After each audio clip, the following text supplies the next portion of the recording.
आपने बाबा साहेब डॉक्टर भीमराव अंबेडकर की कई तस्वीरें जरूर देखी होंगी, लेकिन क्या आपने कभी ध्यान दिया है कि उनकी कई तस्वीरों में एक उंगली ऊपर की ओर उठी हुई दिखाई देती है।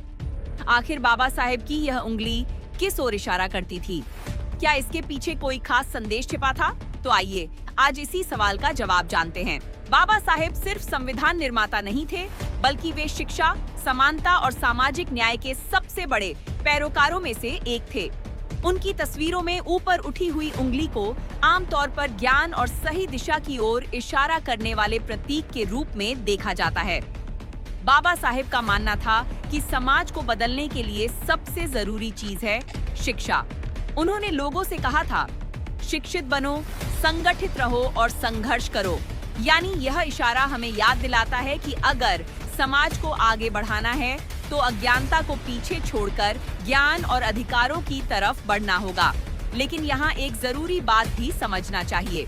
बाबा साहेब ने अपनी हर तस्वीर में उंगली उठाने का कोई एक आधिकारिक मतलब नहीं बताया था। इसलिए यह कहना सही नहीं होगा कि हर तस्वीर में उस इशारे का एक ही निश्चित अर्थ था। फिर भी समय के साथ बाबा साहेब की यह तस्वीर और उनकी उठी हुई उंगली एक मजबूत प्रतीक बन गई। एक ऐसा प्रतीक जो लोगों को कहता है, झुको मत, सवाल करो, डरो मत, अपने अधिकार पहचानो, पीछे मत रहो, शिक्षा के साथ आगे बढ़ो।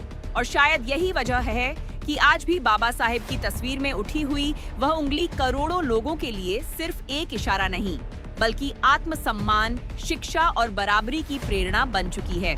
दोस्तों, बाबा साहेब की तस्वीर को सिर्फ तस्वीर मत समझिए, उसके पीछे छिपे विचारों को समझिए, क्योंकि बाबा साहेब का असली संदेश किसी एक उंगली में नहीं, बल्कि उनकी पूरी जिंदगी के संघर्ष में छिपा है। जय भीम, नमो बुद्धाय।